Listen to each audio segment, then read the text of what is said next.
Après plusieurs semaines d'usage intensif, nos premières impressions à la sortie des iPhone 13 et 13 Pro se confirment-elles? Si le design évolue peu en apparence, Apple nous promettait entre autres une autonomie boostée, un affichage de l'écran plus confortable, un rendu photo et vidéo le meilleur du marché. Alors, promesse tenue, faut-il plutôt lorgner du côté des nouvelles générations de smartphones à écran pliable? Apple va-t-elle s'en inspirer? Débat. Everyone has a story to tell, an ambition to realize, the passion, the time, the exacting detail that goes into everything we do. We push the boundaries of what's possible to create something extraordinary.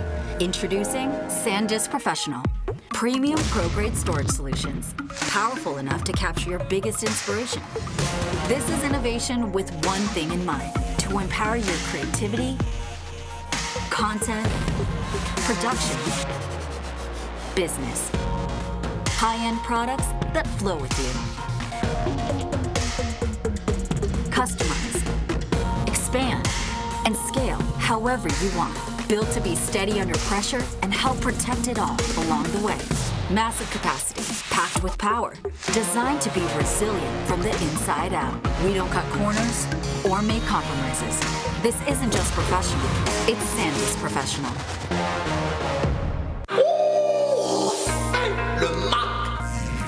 Bonjour à toutes et à tous, vous regardez On refait le Mac, alias ORLM, très heureux de vous retrouver pour notre débat tech hebdomadaire. Bienvenue au Village Baïsé, à cette magnifique pépinière de start-up au cœur de Paris qui nous accueille rue La Boétie chaque semaine désormais. Et puis un bonjour particulier à ceux qui nous regardent sur Twitch. Vous le savez, désormais, vous nous retrouvez tous les vendredis soirs sur Twitch, en plus de nos chaînes YouTube, Apple Podcast en audio et vidéo. Et oui, ça remarche. Merci OVH, sans oublier Spotify, Deezer et TuneIn. Enfin, merci OVH, on va voir pourvu que ça dure. N'hésitez pas à nous faire revenir si ça ne marche pas sur le podcast et on appellera de suite OVH pour qu'il nous fixe ça. Avec comme chroniqueur cette semaine en plateau, mon ami Stéphane Zebi de Unix. Bonjour Stéphane. Bonjour Olivier, bonjour à tous. Tu as une très jolie chemise. Merci. Notre explorateur des tendances digitales, Damien Douani. Bonjour Damien. Bonjour à toutes et à tous, heureux de vous retrouver. Beau t-shirt également en duplex. Didier Policani de Mac Forever. Bonjour Didier. Mais salut les amis, comment allez-vous? Je ne sais pas, mais essaie de détortiller ton regarde. Impeccable, détortille-moi ces earphones, c'est pas possible, ces earpods. J'ai cru que tu voulais que je dégrafe ma chemise comme tu as fait tout à l'heure avant l'émission. Oui, j'ai un petit souci de vestimentaire juste avant le début de cette émission, mais ça restera entre nous. Surtout que je ne rentre plus dans mes chemises, c'est surtout ça le problème. Heureusement, on a passé. Paraît-il, c'est déjà sur Twitter. Non, un mot au sujet, ça c'est beaucoup plus important, de notre sponsor. Il s'agit bien sûr de SanDisk Professional. Notez bien SanDisk Professional, car le célèbre constructeur de cartes SD propose désormais une gamme complète de solutions d'archivage à destination des pros de l'image, aptes à combler chaque étape du processus de création. C'est le cas du G-Drive Mobile SSD que vous voyez à l'écran, compact. Ce disque à emporter est équipé d'un SSD NVMe d'une capacité de 500 Go, 1 ou 2 Tera, léger, il résiste aux chutes et aux chocs. Rapide, il assure des transferts de fichiers affichant des débits jusqu'à 1050 mégaoctets par seconde en se connectant au Mac via un port USB-C. Le tout est garanti 5 ans. SanDisk est présent à chaque étape de votre workflow. Merci à SanDisk de nous soutenir. Allez, on revient aux iPhone 13, c'était le sujet de l'émission cette semaine. Plus d'un mois après sa sortie, nous souhaitions savoir quelle était l'avancée la plus notable que vous plébiscitiez sur les iPhone 13 ou 13 Pro. On vous a proposé 4 possibilités. L'autonomie, le mode cinématique, la stabilisation des optiques et l'écran ProMotion et sa mini encoche. Et c'est l'autonomie qui l'emporte largement, enfin qui l'emporte cette semaine. C'est vrai que c'est une belle avancée. Vos réactions, les amis, on commence avec Stéphane en plateau. Oui, de toute façon, alors vous vous souvenez de ma réaction un petit peu, on va dire, mitigée lors de la keynote, parce que bon, on était un peu déçus, il n'y avait pas spécialement d'avancée ou quoi que ce soit, mais intrinsèquement, c'est quand même, il faut dire les choses claires, les iPhone 13 et 13 Pro et 13 Pro Max sont des excellents téléphones. Par contre, il y a quelque chose qui est avéré par rapport à avant, parce que ça c'est unanime, c'est l'autonomie. L'autonomie, c'est un très bon téléphone. Donc si vous prenez un téléphone, donc je ne fais pas la conclusion, mais pas loin, si vous prenez un téléphone... On va arrêter l'émission juste après ça. Voilà, exactement, parce qu'il y en a qui sont pressés. Je pense vraiment que là, on a arrivé enfin à quelque chose d'acceptable et en tout cas de bien, en tout cas pour le Pro ou pour le Pro Max en particulier. Du côté de Lausanne ou du côté de Didier. de Didier, oui, excuse-moi, tu confirmes que c'est l'un des faits notables et majeurs d'avancée de cet iPhone, Didier. Ouais, et moi je les utilise beaucoup, tu sais, pour faire des reportages, pour faire de la vidéo, pour filmer dans les voitures et tout. Et du coup, je fais des journées des fois qui sont bien costauds. Et bon, évidemment, si tu veux de l'autonomie, tu prends le gros, le Pro Max. Mais avec même des pros normaux, tu as déjà une super autonomie. En fait, ce qu'il faut dire aussi, c'est que ceux qui hésitent entre le 12 et le 13, c'est surtout que le 12 n'était pas bon en autonomie. Parce que là, en fait, je retrouve un peu des autonomies du 10R en gros. Donc moi, je trouve qu'ils ont surtout rattrapé le vrai défaut des 11 et 12, quoi. Alors, il y a quand même... je ne sais pas, Damien, tu confirmes également de ton côté, brièvement ? Je confirme complètement que l'autonomie est vraiment meilleure. Après, on en parlera certainement, mais moi qui adore faire de la vidéo, comme Didier, je suis assez bluffé par la qualité vidéo et des fonctionnalités, même s'ils n'ont pas été plébiscités dans le sondage Twitter, ce qui a été introduit dans l'appareil. Mais c'est clair qu'au quotidien, rien à dire sur l'autonomie. Pas mal de réactions sur Twitter à l'annonce de cette émission, des réactions parfois mitigées. Regardez à l'exemple de Mask One, aucune avancée majeure, des miettes d'amélioration vraiment déçues. Donc ça, c'est assez sévère. Je ne sais pas si honnêtement ça reflète véritablement ce qu'on pense. On est assez loin de cette idée-là. Une autre réaction de Jeton Bajrami. Regardez, le seul défaut de mon 13 Pro, c'est marrant, de mon 13 Pro Max, il est trop beau. Est-ce qu'il est utile ? Non, venant d'un 11 Pro Max. Est-ce que j'en ai racheté un en or pour ma femme ? Oui, parce qu'il est trop beau. Est-ce que je suis complètement fou ? C'est une certitude. C'est vrai que c'est un Apple addict. Autre réaction de Tifou18. Je vais jouer le chiant pour changer, mais justement, je ne retiens pas une seule avancée notable par rapport à notre sondage, mais un tas de petites optimisations qui ont fait un des smartphones les plus équilibrés du marché. Si ce n'est le plus équilibré, c'est le 12 Pro qu'on attendait l'année dernière. C'est un peu ce que tu disais à l'instant, Didier, autour de l'autonomie. Allez, on revient plus en détail sur l'autonomie dans ce prochain chapitre. Un plébiscite pour l'autonomie, c'est en résumé un petit peu votre opinion. Regardez la réaction de Man0 sur Twitter. Je viens d'un 11 Pro 9, c'était impressionnant niveau autonomie, mais au bout de 2 ans, j'avais la batterie à 85%, ça c'est normal. Je tenais plus la journée. Quel plaisir avec le 13 Pro, il bat le 11 Pro, même 9, à pleine couture. C'est un vrai chameau. Les amis, Apple annonce jusqu'à 1,5 heures d'autonomie en plus pour l'iPhone 13 par rapport au 12, jusqu'à 2,5 heures en plus pour le 13 Pro. Vous confirmez, Stéphane? Moi, je tiens largement la journée avec mon 13. Je dépasse la journée. Moi, l'année dernière, je suis passé du Max Pro Max du 11 Pro Max au 12 Pro parce que j'en avais marre d'avoir une grosse brique dans la poche. Et je ne tenais plus la journée. Là, je tiens effectivement la journée jusqu'au lendemain matin sans problème. Avec le Pro Max, on est au-delà de la journée, oui. Je te confirme. Et c'est vraiment... moi, il m'est arrivé plein de fois de mal placer mon téléphone pour le chargement. Et franchement, il n'était donc pas chargé. C'était pas grave. En fait, on arrivait quand même à se servir. Alors, franchement, c'est vraiment voilà. Il n'y a rien à dire. Et Didier le dit, oui, ça aurait dû être l'autonomie de l'année dernière. Bon...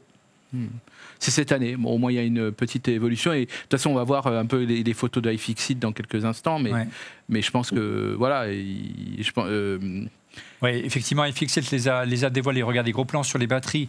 Elles ont changé cette année, comme le confirment ces images des iPhone 13 et 13 Pro démontées. C'est rectangulaire sur le 13, c'est en forme de L sur le 13 Pro. Alors les puissances, qu'est-ce que ça donne? Pour le 13 mini, on est à 2406 mAh, c'était 2217 l'année dernière pour le 12. Donc là, c'est là où vraiment on va avoir vraiment un gain, on va en parler dans un instant. Pour le 13, on passe de 2815 l'année dernière à 3095. Vous voyez que la batterie est en forme rectangulaire. Et pour le 13 Pro qui est en forme de L, bizarrement, la puissance de la batterie est en légère baisse. Par contre, pour le Pro Max, ça évolue beaucoup. 4352 mAh contre 3687 l'année dernière. Voilà, c'est vraiment sur le 12 mini que j'ai là. Moi, j'ai vraiment trouvé le 13 mini qui est là, où on a vraiment une différence notable, Didier. Le 12 mini ne pouvait pas tenir la journée. Lui, il tient largement. Le 12 mini tenait 7 heures, 6 heures. Ouais, c'est une vraie catastrophe. Voilà. Didier, tu confirmes, toi, en termes d'autonomie, les gains? Alors, ce qui est étonnant, c'est que tu as vu que la puissance de la batterie du 13 Pro est inférieure à celle de l'année dernière, et pourtant, il progresse encore en termes d'autonomie. Oui, oui. Faut se méfier par contre avec les capacités parce que tu sais que en fait il faudrait compter comme les voitures électriques, tu sais en kilowattheure. Ouais. Donc en wattheure en fait. Pas en Et milliampères. les milliampères heure, ça marche pas parce que des fois le voltage change un petit peu d'une année sur l'autre. Donc des fois on n'a pas les bonnes capacités. Mais bref, dans tous les cas, c'est sûr que ça augmente. En fait le mini, je pense les gens qui prennent le mini, c'est pas forcément des gens qui vont faire des jeux toute la journée, qui vont filmer toute la journée. Donc ces gens-là n'ont pas besoin d'une autonomie monstrueuse sur leur téléphone parce qu'ils font quand même, je pense, moins de choses avec. Mais c'est vrai que le mini de l'année dernière, il tenait pas la journée. Là, maintenant, tu as une journée, on va dire, light, qui tient à peu près correctement. Moi, j'ai quand même un point un peu négatif, c'est que effectivement, il tient bien. Par exemple, moi, tu sais, dans la voiture, je mets souvent Waze avec CarPlay, Wi-Fi et tout. Donc ça, c'est pas mal. Mais par contre, quand tu fais ça et que tu as par exemple de la charge, charge sans fil, on a quand même des appareils qui chauffent énormément. Alors je sais qu'on va peut-être en parler après, mais je dirais que c'est bien d'avoir des appareils qui tiennent longtemps et tout, mais je trouve que par exemple quand je filme aussi très longtemps, des appareils chauffent, l'écran baisse aussi. Et pour moi, c'est un des gros défauts des iPhones, c'est-à-dire qu'effectivement, ils ont une meilleure batterie, mais des fois, tu es obligé d'arrêter de les utiliser parce que tout simplement, ils chauffent trop. Ils n'ont pas de ventilateur, hein, c'est logique, mais ça fait partie quand même des défauts quand tu l'utilises beaucoup, quoi.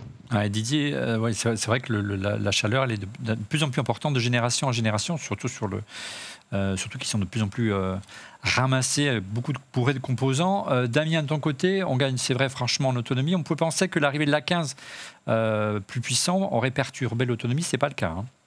Bien qu'il n'y ait pas de changement en apparence par rapport à l'année dernière. Non, il n'y a pas de changement en apparence par rapport à l'année dernière. C'est ce qui fait peut-être dire d'ailleurs à certaines personnes sur Twitter que c'est pas, il y a beaucoup de bruit pour rien.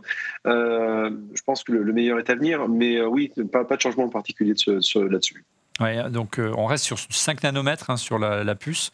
Donc on aurait pu penser qu'ils auraient pu gagner en finesse. En vitesse et surtout en finesse plutôt. En finesse de gravure et surtout en dégagement thermique grâce à ça et en autonomie du coup, en consommation électrique.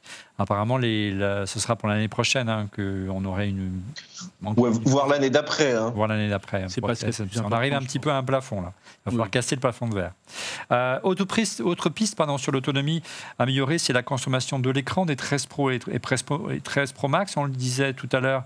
Par rapport notamment au 13 Pro qui a une autonomie, enfin qui a une puissance de la batterie qui est inférieure à celle du 13. Regardez la réaction d'Alan, alias Alan 3NES sur Twitter. Si je me demande si c'est avec ce rafraîchissement adaptatif, hein, le fameux ProMotion, on n'a au final pas gagné en autonomie. On était plus souvent en dessous des 60 Hz, la fréquence de base d'avant qu'au-dessus. Est-ce que tu crois que c'est l'effet ProMotion, Didier, qui fait ça ? L'écran, ça représente quand même une bonne partie de la conso, en fait. Dans tous les cas, on le voit même sur les iPad Pro, tu vois, l'autonomie n'est pas géniale, essentiellement à cause de l'écran. Et ça joue pas mal. En plus, il faut quand même gérer ces grosses résolutions. Donc, moins tu as de rafraîchissement, moins tu as de calculs aussi à faire derrière. Donc, moi, ça me paraît assez logique. Après, ça dépend comment tu utilises les téléphones. Hein. Si tu fais du jeu dessus et que tu es au-dessus des 60 Hz, forcément que tu vas consommer pas mal. Mais effectivement, ça pourrait être une explication assez logique, puisque en fait, la seule différence entre le Pro et le pas Pro, c'est quand même quasiment cet écran. Du coup, Didier, revers de la médaille de l'autonomie en hausse. Les iPhone 13 et 13 Pro sont légèrement plus lourds et plus épais. Est-ce que ça vous a gêné ? Damien, est-ce que tu as perçu une différence ? Non, alors oui, effectivement, on se rend compte qu'il est pas léger, mais le précédent, le 12, n'était déjà pas léger non plus. Donc, moi, j'ai le 12 Pro Max, hein, donc il est effectivement assez volumineux dans la poche. Mais est-ce que c'est vraiment gênant ? Arriver à ce type de volume-là, on va dire, non. Pour moi, ça se joue vraiment à la marge. 14 grammes en plus, hein, c'est pas grand-chose hein, pour le 13. C'est pas non plus grand-chose. Ce qui m'a marqué, moi, c'est les optiques qui vraiment, d'une génération à une autre, deviennent de plus en plus vraiment proéminentes. Et si Laurent était là, il serait pas content parce que quand on pose l'appareil à plat, il est vraiment bancal. Et à mon avis, on n'est pas prêt de s'arrêter là-dessus. Non, mais c'est pareil pour le côté bancal, c'est pareil pour tous les appareils. Ah oui, bien sûr, mais c'est vrai que cette année, ils ont cette année, ça fait bien plus plaque à induction que d'habitude. La plaque à induction est bien prononcée cette année. Hein. En année, les choses ont bien grandi, ce qui n'est pas forcément le cas du côté du Pixel 6. Et puis c'est surtout gênant pour les coques, hein, parce que effectivement, les coques, elles sont... Ah oui, il y a un truc, c'est que tous vous savez, les portes téléphones dans les voitures, mais en fait maintenant, On n'arrive plus à les fermer. Tu sais, les trucs automatiques, là, qui Ouais. étaient tout bien. J'en avais plein. J'en ai 3. Ouais. Il n'y en a aucun qui rentrait quand tu mets une coque. Il n'y en a aucun qui rentre maintenant. Ouais. T'es obligé de mettre sans coque. Bon, c'est pas grave. Moi, ça me Parce dérange qu'il est trop gros maintenant. trop gros, ouais. Ouais. C'est voilà. Ouais, puis, tu sais Surtout, qu'il y a- il y a il des se recharge problèmes même sur plus. pas Il se mal de recharge même chargeurs. plus. Il se recharge même plus. Ouais. Toi aussi, t'as eu En ça. fait, le Didier truc, c'est que Oui, et puis même sur le chargeur d'Apple, tu sais, le MagSafe Duo, Ouais. si tu mets pas de coque, il est un peu bancal. Ouais. Et du coup, il sort un petit peu du chargeur, donc il se recharge un petit peu moins vite parce Bah, qu'il est un peu plus haut. L'écosystème a un Mais appui. bon, après le regret, moi, de tout ça, c'est qu'on est obligé de mettre des coques. Il y a une époque, je mettais pas de coque sur le téléphone, je trouvais ça stylé. Maintenant, je ne sais plus la couleur que j'ai pris. Ouais, mais ils sont tellement denses en termes de poids et de volume que si tu les fais tomber, ça peut être vite effectivement une catastrophe. Brièvement, un petit tour d'horizon, parce que vous n'étiez pas avec nous lors de la précédente émission, et particulièrement Damien. Qu'est-ce que tu as pensé des petites évolutions du design Damien, de ton côté, disponible en nouvelles couleurs, pour le 13 Pro notamment, argent, or, graphite et bleu alpin. Voilà. le bleu est assez joli. Ouais. Le bleu est assez réussi. Après, bon, les évolutions de couleurs chez Apple, on les connaît, elles sont assez fines, elles sont assez nuancées. Je trouve ça plutôt sympa. Après, comme vient de dire Didier, moi maintenant je mets une coque, donc par conséquent la couleur quasiment je fais plus attention. C'est un peu dommage d'ailleurs. La seule fois où j'ai pas voulu mettre de coque, j'ai réussi à le faire tomber et à briser une partie de toujours comme ça. l'arrière. C'est prévu. Voilà, donc c'est la chance n'a pas de chance, donc la faute n'a pas de chance. Donc, conclusion, je mets ça. Et non, ce qui m'a marqué, on y reviendra aussi, c'est les petites évolutions, donc on disait du design, donc l'arrière, effectivement, les couleurs, et sa fameuse encoche, qui est un tout petit peu plus petite maintenant. Mais sinon, il n'y a pas vraiment de différence majeure. Honnêtement, on est vraiment dans une évolution sans changement majeur entre les générations. Celui-ci est très gold is best, effectivement. Il est regardé. Le gold est, ouais.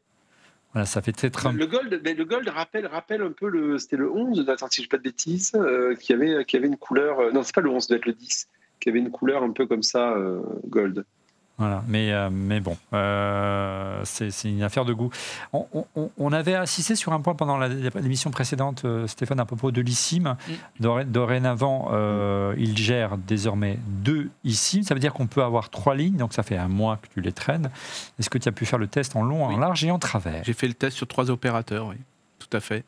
Étant donné que l'eSIM maintenant est disponible partout, bon, même si elle peut paraître elle peut s'activer avec les autres opérateurs qu'Orange de façon un petit peu plus différente, on va dire, selon les opérateurs. En tout cas, les eSIM fonctionnent et on peut avoir 3 lignes et donc avoir les 3 opérateurs. Toi, tu avais un usage qui était au cas où on a 0. Ouais, c'est-à-dire vous avez 3 opérateurs, si vous avez au moins une chance sur 3 d'avoir une ligne, d'avoir du réseau, quoi, d'avoir du réseau. Et ça, c'est peut-être bon, certes, c'est un usage qui ne va pas concerner une majorité d'entre nous. Mais néanmoins, c'est quelque chose qui est marquant et qui va aller vraiment vers la digitalisation de nos SIM. Vous pensez qu'à terme, il n'y en aura plus du tout, quoi. Est-ce qu'à terme, dans 2-3 ans, il n'y aura plus de SIM physique? C'est possible et peut-être cet emplacement servira pour autre chose. Allez, avant de réaliser un gros plan sur les fonctions photo des derniers iPhones, place à présent au busomètre. Didier, les busomètres, ce sont les actus rumeurs qui ont le plus buzzé cette semaine sur la planète Apple et particulièrement sur le site Mac Forever. Et c'est donc toi, Didier, qui t'y colle comme chaque semaine. Et oui, Olivier, et on commence ce busomètre avec quand même The Info de la semaine, c'est Tim Cook, donc qui a été interviewé par un grand média français. C'était pas arrivé depuis, enfin je sais même pas si c'est arrivé en fait. Moi je me souviens de Steve Jobs, une petite interview, je crois que c'était sur M6 ou sur Canal. Mais depuis, voilà, un CEO d'Apple, ouais exactement. Mais tu vois, c'est extrêmement rare. Alors je pense que vous l'avez tous regardé. Moi j'étais un petit peu déçu. Je trouvais que c'était très policé, très préparé. C'était pas en direct non plus. Je pense qu'Apple a dû la revoir et la valider.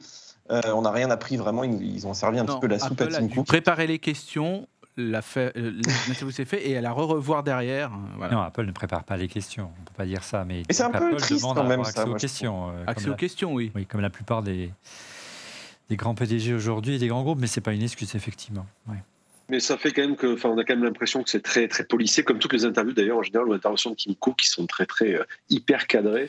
C'est j'ai l'impression que c'est un peu le deal, Didier. Si tu veux l'avoir, c'est le prix à payer. Mais d'un autre côté, c'est une émission un peu plus généraliste, donc un peu moins pointue tech c'est Non, mais bien sûr, incomparable. On ne va mais pas se en fait, comparer à tu cet demandes- avou, mais et donc c'est sûr qu'ils peuvent pas forcément, ils n'ont ni le temps d'aller vraiment et de creuser en profondeur. Mais évidemment que j'aurais bien voulu avoir une question par rapport à l'optimisation fiscale ou par rapport aux poursuites en matière d'abus de position dominante que l'Union européenne est en train de faire autour d'Apple. Et c'est certainement une des raisons pour laquelle Apple communique beaucoup aujourd'hui. On a eu la semaine dernière Craig Federighi à Lisbonne, et puis au Web Summit, et Tim Cook qui célèbre les 40 ans d'Apple, alors qu'Apple ne célèbre pas d'anniversaire. C'est 40 ans d'Apple en France. C'est assez inédit, c'est quand même assez curieux. Faut-il redorer son blason en matière de communication? Moi, j'ai trouvé l'interview plutôt bien menée, en tout cas. C'est sûr que j'aurais préféré des questions plus pointues, mais d'abord, je ne suis pas sûr que l'audience en soit vraiment sensible de cet avou, et au-delà... je pense que s'ils avaient posé des questions plus sensibles, il n'y aurait pas eu d'interview. Non, mais l'intervieweur est quelqu'un de très bien, en tout cas. Oui, c'est vrai, j'aime beaucoup. Autre info ou rumeur, Didier? Ça, c'est une petite info que je trouve assez remarquable. C'est l'arrivée dans iOS 15, tu sais, des contacts légataires, puisque bientôt, comme Facebook, on aura plus de gens morts qui ont eu des iPhones que de gens vivants. Et donc, il faut bien léguer. On est plus le 1er novembre, Réo. On est le 11 novembre, mais on tourne à 11 novembre. Donc, mais c'est vrai que c'est un problème. Mais non, mais c'est important. Non, mais c'est important. C'est un problème. Je veux dire, tu veux quand même léguer tes données. Il y a des choses qui sont protégées et tout, donc il faut que tu nommes ta femme, ton fils comme contact légataire. Donc on va pouvoir faire ça proprement maintenant avec iOS, donc dans la prochaine version. On pourra faire des successions numériques. Il n'y aura plus d'indivision numérique comme il peut y avoir dans mon beau pays, mais pour l'immobilier. Autre info ou rumeur, Didier? Tiens, ça aurait fait une bonne question à Tim Cook. Tu sais, dans le procès Epic Games, Apple a été condamné, entre guillemets, à ouvrir le système de paiement tiers. Donc, on n'est plus obligé de passer uniquement par l'App Store pour, par exemple, prendre un abonnement à On refait le Mac ou à Mac Forever. Donc, on devrait pouvoir payer bientôt par carte de crédit. Mais Apple l'a toujours pas fait. Ils ont essayé de faire appel, de faire durer la procédure pour gagner du temps. Et le juge a dit non. Au 9 décembre, il faut proposer quelque chose.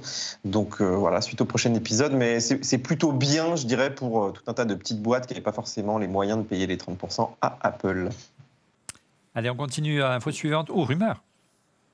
Alors ça, c'est pas une rumeur, c'est Johnny Ive qui a déclaré, je crois, dans un média espagnol, si je dis pas de bêtises, qui va continuer à collaborer avec Apple. Tu vois, les gros MacBook Pro, peut-être que lui a mis sa petite touche derrière, on ne le sait pas. Mais en tout cas, sa société, donc Love From, qu'il a créée donc il y a quelques années, a des contrats longue durée apparemment avec Apple. Donc c'en est pas fini encore de Johnny Ive, tu vois. Oui, du style, tu pars d'Apple, mais tu as un contrat d'exclusivité, comme quoi tu ne pourras pas travailler en dehors dans le secteur de la tech pour d'autres entreprises qu'Apple. Je pense que c'est plutôt de cette envergure-là. Ça permet de verrouiller effectivement les compétences et d'éviter qu'elles aillent ailleurs. Et si à la rigueur, il a envie d'aller faire joujou avec les voitures, pourquoi pas, mais surtout pas un autre constructeur informatique. Exactement. Parce que si j'étais un concurrent d'Apple, moi, je n'hésiterais pas une seconde. C'est évident. Allez, dernière info, rumeur. Tiens, on parle de l'iPhone 13 et tu sais, comme il est lourd, on casse quand même l'écran un petit peu plus facilement quand il tombe par terre. Et jusqu'à présent, Apple avait sorti une petite mise à jour là, récemment d'iOS qui, en fait... Ouais, mais c'est toujours discret, tu vois, et il te désactivait donc Face ID si tu remplaçais un écran chez un réparateur, entre guillemets, non officiel, qui n'a pas tous les outils d'Apple. Désormais, ce ne sera plus le cas. Face ID continuera de fonctionner. C'est clairement des bridages hardware. Alors, ils te mettent ça sous la condition de la sécurité, etc. Mais là, ils sont revenus en arrière donc dans la nouvelle version, alors jusqu'au prochain épisode, évidemment. Mais Apple, ils sont très coutumiers de ça. On te désactive des choses si jamais tu vas dans des petits réparateurs qui te coûtent moins cher. C'est entre le fait de taxer les téléphones recyclés et puis derrière Apple qui empêche de changer c'est quasiment mettre les gens devant le fait accompli. On ne pourrait plus changer les écrans puisqu'en fait Face ID c'est quand même une perte énorme. C'était un beau scandale en perspective, donc ils font marche arrière et c'est tant mieux. Allez, on enchaîne avec un mot au sujet de notre... Merci Didier, mais un mot au sujet de notre sponsor. SanDisk Professional n'était bien SanDisk Professional car le célèbre constructeur de cartes SD propose désormais une gamme complète de solutions d'archivage à destination des pros de l'image, apte à combler tous vos besoins en matière de création. C'est le cas du G-Drive Mobile SSD. Compact, ce disque à emporter est équipé d'un SSD NVMe d'une capacité de 500 Go, 1 ou 2 Tera. Léger, il résiste aux chutes et aux chocs. Il est rapide, il assure des transferts de fichiers et des débits jusqu'à 1050 mégaoctets par seconde et se connectant au Mac via un port USB-C. Le tout est garanti 5 ans. Regardez comme il est mignon. SanDisk est présent à chaque étape de votre workflow et merci à SanDisk de nous soutenir. Voilà, ça tient dans la poche, on l'oublie, c'est top. Allez, retour sur le grand test de l'iPhone 13. Les gros plans sur les fonctions photo. L'iPhone est-il le meilleur photophone du marché ? Photo, iPhone 13 est-il le meilleur ? Tout de suite, une réaction Twitter de Jupin Timothy. Bonjour la team. L'iPhone 13 Pro est vraiment un bond en avant dans tous les niveaux. Mais malheureusement, les améliorations photos sont bienvenues, mais pas suffisamment ambitieuses pour lui, en tout cas, pour être meilleur que Samsung ou encore Huawei. Allez, pour s'en convaincre, regardez, un coup d'œil sur le classement des meilleurs photophones réalisés par DxOMark. Vous savez qu'ils notent sur un classement les facultés caméra de chaque appareil. Regardez, l'iPhone 13 se classe 4e avec un indice caméra de 137. Il est devancé par le Huawei P50 Pro qui se classe premier, suivi du Xiaomi M11 Ultra et du Huawei Mate 40 Pro Plus. Pas de Samsung à l'horizon, il est 20e, le Galaxy S20 qui se classe seulement 20e. Le Google Pixel 6 Plus se classe, lui, 6e. Plus surprenant encore, c'est qu'il est ex-aequo cette année, l'iPhone 13 Pro, avec l'iPhone 13, avec le même indice, 137 points. Alors les amis, qu'est-ce que vous pensez de ça ? Est-ce que vous confirmez cette tendance ? Notre tweetos disait, Stéphane, que l'iPhone 13 n'était pas encore au niveau de la concurrence. Est-ce que tu confirmes ? Sans rentrer dans les termes. On va voir les photos dans un instant, mais juste déjà ton premier sentiment. Mon sentiment, il est lié aussi à l'utilisation. Je suis un peu surpris par ce classement-là par rapport à Samsung, parce que je trouve quand même que les photos de Samsung... Après, c'est qu'une question d'écran, et c'est tellement subjectif. Là, on et de traitement aussi. Oui, voilà. Ils sont très typés, les photos d'iPhone. Je veux juste prévenir, c'est qu'en gros, après, c'est qu'une question de goût. Maintenant, c'est tellement... Oui, ce sont des excellents appareils photo, on va le dire. Ça sert à rien de dire c'est meilleur ou pas. C'est vrai que les Huawei sont devant, mais Huawei, ils ont tellement... comme handicap le fait de ne plus avoir le Google Store que finalement ça rend le téléphone, l'ensemble du téléphone, on ne va pas prendre le téléphone que pour un appareil photo. Oui, d'accord. Bon voilà, donc j'ai tout dit. Donc voilà. Bon, cette année, il y a quand même de belles évolutions au registre de la photo. L'année dernière, si on voulait absolument avoir le meilleur, il fallait prendre le 12 Pro Max. C'est plus le cas cette année. C'est plus le cas, et c'est ça qui est une excellente surprise parce que le 13 Pro Max égale le 13 Pro. Et même le 13 est égalité. Et le 13, parce qu'on a le cinématique qui est là. Donc l'effet cinématique. Il y a des angles d'ouverture. Bon, il y a quelques spécificités quand même que... On en parlera dans les détails, mais globalement, vous avez des excellents appareils photo avec les iPhone 13. Ça, c'est quelque chose qui est indéniable. Ouais, l'année dernière, vraiment, ils avaient réussi à stabiliser avec une sorte de système mécanique. Avec ce stabilisateur, bien évidemment, on le voyait bien d'ailleurs dans les vidéos, que quand on voulait prendre une vidéo, ça ne bougeait plus. Quoi. Et là, maintenant, c'est généralisé à toute la gamme. À toute la gamme, et c'est ça qui est plutôt bien. Là, sur cet iPhone 13 que j'ai ici, on peut faire des vidéos qui sont remarquables. Et je vous dis les choses telles quelles, c'est que... Même le 12, c'est ça qui est marrant, parce que le 12, il est vraiment tout petit. Le 12, arrête de dire le 12, le 13 mini. Le 13. Ouais, j'ai du mal avec le... Voilà. Peut-être Didier veut dire des choses, peut-être... Ouais, Didier, il hérite du grand angle stabilisé du 12 Pro Max, la gamme 13 en général, 13 Pro et 13 Pro et 13 mini. Regardez, on regarde dans une petite image où on voit les 4 aimants qui sont placés autour du capteur qui servent au mécanisme de stabilisation. Et en clair, on peut voir que le capteur peut se déplacer dans tous les sens et l'image reste nette. C'est vraiment assez bluffant. On l'avait sous le 12 Pro Max l'année dernière et cette année, c'est partout.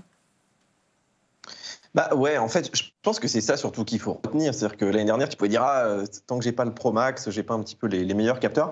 Après, nous, on avait fait des comparatifs l'an dernier entre le Pro et le Pro Max, même avec la stabilisation super avec le capteur et tout. En fait, les avantages, et d'ailleurs, c'est marrant parce que quand tu vois les vidéos, en fait, on voit les différences entre les modèles, même entre le 12 et le 13, que sur des petits points de détail, en faisant des photos extrêmement particulières. Par exemple, on a un lecteur, nous, qui nous a envoyé des photos qui fait de la Voie lactée, donc avec des temps de pause très très longs. Ouais. Puisqu'en fait, avec ces nouveaux téléphones, tu peux avoir des temps de pause extrêmement longs. Tu peux pousser, je crois, à 30 secondes. Et du coup, tu arrives à faire des vraies photos de la Voie lactée. Alors, c'est pas aussi bon qu'avec un gros boîtier, mais c'est quand même impressionnant avec ce que tu as dans la poche. Et en fait, les différences, elles se font là. C'est-à-dire qu'elles se voient pas dans les photos en plein jour. Elles se voient même peut-être pas sur de la stabilisation. Elles se voient à peine sur du zoom zoom, tu vois, on va en parler après, mais c'est quand même quelque chose qui devient extrêmement fin maintenant d'une génération à l'autre, ce qui est bien, parce que ça veut dire que c'était un téléphone d'il y a 2 ans, il n'y a pas une énorme différence comme au début de l'iPhone 4, tu te rappelles. Mais si tu es très pointu en photo, tu as des améliorations qui se voient. Mais par contre, effectivement, faut l'utiliser dans des cadres un petit peu précis. Et il y a de plus en plus de gens qui ont un usage professionnel de ces téléphones, qui font même des vidéos professionnelles avec. Donc moi, je trouve que c'est bien qu'Apple continue de progresser comme ça. Mais évidemment, on arrive à une forme un peu de plateau, parce que comme le disait mon ami Emmanuel Pampuri, à un moment donné, tu peux pas faire mieux que la physique. Donc il faudrait vraiment faire grossir les capteurs pour avoir des vraies améliorations. Et là, je suis pas sûr qu'on soit vraiment prêt à avoir ça dans la poche, quoi. Damien, tu confirmes, tu nous disais en préparant cette émission que tu avais été surtout bluffé par les évolutions en termes de vidéo plus que photo. Hein. Oui, alors c'est vrai que comme disait Stéphane, c'est une histoire de goût, on aime ou on n'aime pas. Ma femme, par exemple, un Samsung S21, moi personnellement, j'aime pas. Mais elle a d'autres qualités. Oui, mais voilà. Non, mais je veux dire, on est arrivé à des bons niveaux. On est arrivé à des très bons niveaux de photos et de vidéos. Ça, c'est indéniable. Ce que j'aime beaucoup là, sur la nouvelle gamme, donc la 13, c'est que je trouve qu'ils ont fait des vrais progrès en termes de photos en basse luminosité. Avant, il y avait du grain. Aujourd'hui, on a quelque chose qui est vraiment, vraiment bien. Je trouve ça rend, c'est beau, c'est joli, ça fonctionne bien. Mais effectivement, moi, ce qui m'intéresse particulièrement, c'est la vidéo. Peut-être qu'on fera un focus particulier là-dessus, mais la vidéo, je trouve il y a quelque chose de plus aujourd'hui sur la vidéo. M'arrive régulièrement de faire des lives, par exemple, dans des événements ou autres, et la qualité est vraiment nickel. Un petit bokeh derrière qui se fait de manière naturelle. C'est joli, c'est beau, ça fonctionne bien. Et franchement, on arrive à faire des choses qui sont très propres. Et je parle même pas effectivement du système maintenant de mise au point ou de focus automatique sur les visages. Ça, c'est très très bluffant, je trouve. C'était faisable de manière logicielle d'ailleurs sur le 12. Là, c'est naturellement intégré maintenant nativement intégré dans le 13. C'est très très bluffant. Je trouve on arrive vraiment à faire des choses super. Pour moi, le 13 d'ailleurs est plus quasiment un vidéophone qu'un photophone. Oui, d'accord. La même réaction, on regarde sur Twitter de NBKWSK, Nebraska, tout simplement, peut-être. Je ne sais pas si ça marche, on dit comme ça. Pour comparer régulièrement des photos réalisées par des proches sur 12 Pro et les miennes sur 13 Pro, l'évolution la plus notable est clairement celle de l'APN et de l'optique stabilisée. On y revient. C'est vraiment bluffant, et ce, en toutes circonstances, nuit, jour, haute, basse luminosité, etc. Stéphane, tu confirmes, tu as réalisé comme chaque année quelques clichés pour comparer les évolutions par rapport à la génération précédente d'iPhone de l'an passé. Alors, qu'est-ce que ça donne? On commence par la vue entre l'iPhone 12 contre l'iPhone 13 en mode grand angle. Regarde, qu'est-ce que tu peux nous dire? On voit toujours là, cette magnifique vue de chez toi de la Tour Eiffel. De la Tour Eiffel. Donc à gauche, on a l'iPhone 12, voilà. à droite, on a l'iPhone 13 en mode grand angle. En fait, non, c'est sûr que il y avait le grand angle et ils ont amélioré un petit peu, mais regardez, il faut vraiment qu'on zoome un petit peu la chose pour voir la différence. Même si on sent que voilà, j'ai une belle vue, ouais, je suis content. Alors, qu'est-ce que ça donne en mode ultra grand angle? Regardez, à gauche, vous avez l'iPhone 12 et à droite, l'iPhone 13. Ouais. Alors là, c'est un petit peu mieux, vous voyez un peu les formes. Ouais. C'est moins perturbé, c'est moins. Ouais, c'est moins perturbé. Ouais. Donc on a une photo qui est un peu plus belle, même si c'est pas un angle qu'on va utiliser naturellement pour tous nos clichés, mais ça peut être utile. Mais là, c'est vrai que on a un plus grand respect des formes des immeubles et de par rapport à ce que l'on voit au naturel. Voilà, ce qui manque cette année, effectivement, c'est que sur ce mode ultra grand angle, on n'a pas de la stabilisation qu'il y a sur les autres. Exactement. Donc on peut penser que ce sera la principale nouveauté cette fois-ci l'année prochaine. Donc après le 12 et le 13, on va comparer les 12 Pro Max et le 13 Pro Max cette année, parce que tu as aussi fait le face-à-face, et on revient au mode grand angle. Est-ce que vous percevez ce que tu perçois différence? Alors là, vous voyez, regardez la texture des nuages. Juste ça, c'est ça qui est intéressant. Regardez la texture des nuages qui est légèrement plus... on voit presque un peu de troisième dimension. Je sais pas, c'est un peu plus palpable. En tout cas, je trouve la photo du 13 Pro Max légèrement plus belle que le 12 Pro Max, mais c'est vraiment, on est sur des choses signifiantes. Je pense que ça va être plus sensible, encore une fois, lorsqu'on va zoomer. Ouais. Les mêmes plans réalisés à l'ultra grand angle, donc le même défaut que sur le 13. Hein, oui. Et sur le 12, il n'est pas stabilisé, mais on voit qu'il y a moins de déformation sur le 13 Pro. La photo est plus belle pour le 13 Pro Max, bien évidemment. Ouais, et la différence, heureux. Oui. Encore heureux. Ouais, la différence vraiment entre les deux générations se font lorsqu'on active le zoom. Bien évidemment. Rappelons que le 13 Pro est équipé d'un zoom ce qui les différencie bien sûr du 13, et que cette année, le zoom passe à 3 contre 2,5 l'année dernière. Regardez ce que ça donne par rapport au 12 Pro Max. Du coup, forcément, on peut zoomer un peu plus sur la Tour Eiffel. Voilà, je peux avoir une Tour Eiffel un peu, on peut compter le nombre de personnes qui sont tout là-haut, qui travaillent. Non, j'exagère un peu, mais c'est vrai que c'est assez bluffant. Et c'est le zoom max en fait que j'ai pris. J'ai essayé à chaque fois d'aller au max du zoom en optique. En optique, et donc et ça a donné ces photos-là. Et ça a donné ça. Donc on est vraiment, on a quand même quelque chose d'assez net. Et en plus, on voit un peu plus près encore la Tour Eiffel. Alors Didier, Damien, votre réaction, le zoom x3, donc ça a progressé, équivalent d'un 77 mm avec une ouverture de f2.8, mais on reste encore très loin de ce qui se fait dans la concurrence, les amis. C'est vrai que quand on regarde moi j'ai regardé notamment des comparaisons aussi avec le premier du classement des XO, qui est le Huawei P50, on voit que les différences elles vont se faire sur quoi? Elles vont se faire sur le traitement algorithmique des photos, qui des fois est un peu plus violent sur certains appareils. Apple fait de traitement qui était un peu plus léger. En revanche, là où ça va se jouer, c'est sur les zooms, et notamment lorsqu'on est en basse lumière, où là, très clairement, dès qu'on commence à prendre l'image, on regarde dedans en plus en profondeur, on se rend compte qu'il y a moins de définition, de précision dans les versions Apple versus certains concurrents. Donc c'est vrai que de ce point de vue-là, comme disait Stéphane, on pense qu'ils peuvent aller plus loin, mais ils y vont beaucoup plus crescendo. Ouais, Didier, ça va beaucoup plus loin, x5, x10 dans le monde Android. On voit apparaître des objectifs périscopiques, comme sur le S21 Ultra ou encore le Xiaomi Mi M11 Ultra, que c'est dur à dire. On le voit là avec les lentilles placées perpendiculairement au dos du smartphone. C'était une rumeur, et elle a fait pchit, Didier, pour cette nouvelle génération. Ouais, moi je pense qu'ils vont quand même peut-être le faire, le périscopique. En fait, il y a quand même des sauts matériels dans les zooms des téléphones, parce que par exemple, il y a quasiment aucun téléphone, je crois, sur le marché qui font des zooms continus. C'est-à-dire qu'à chaque fois, on te met 3 zooms.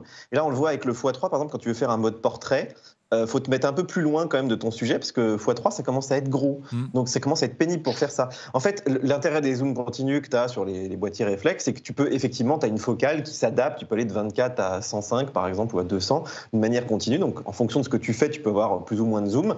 Là, on est vraiment limité par ces focales-là, donc je pense que la prochaine étape, ce sera peut-être plus ça, parce que d'aller te mettre un zoom x10, soit tu rajoutes donc une 4e optique, ce que font certains, soit tu te dis, finalement, j'augmente un petit peu la définition, je zoome dans le capteur, donc en fait, c'est vraiment des choix aussi d'usage. Apple se dit l'usage principal, un x3, un normal et puis un ultra grand angle, c'est déjà pas mal. Après, on fait évoluer ça par petites touches. Mais je pense que quand il y aura peut-être l'évolution technique un peu majeure, ils vont peut-être s'enfiler dedans. Mais moi, je pense que tout ça est quand même très préparé. Ils disent qu'ils prévoient les lignes d'iPhone sur 3-4 ans. Et je pense qu'on sait exactement quand il y aura le zoom périscopique qui va arriver à Cupertino. Il y a aussi la rumeur comme quoi Sony aurait intégré dans son prochain Xperia son capteur de 1 pouce. Donc à voir, mais s'ils ont vraiment réussi à le faire, ils peuvent éventuellement aussi marquer une nouvelle étape dans les photophones. Qui était réservé plutôt à des vrais appareils, c'est ça. Oui, tout à fait. En fait, ils disent après avoir un discours marketing que c'est le capteur qu'ils avaient dans certains de leurs téléphones, certains de leurs boîtiers classiques, qu'ils ont réussi à intégrer dans la dernière version de l'Xperia. On a un Sony Alpha dans la poche, c'est ça en gros l'idée.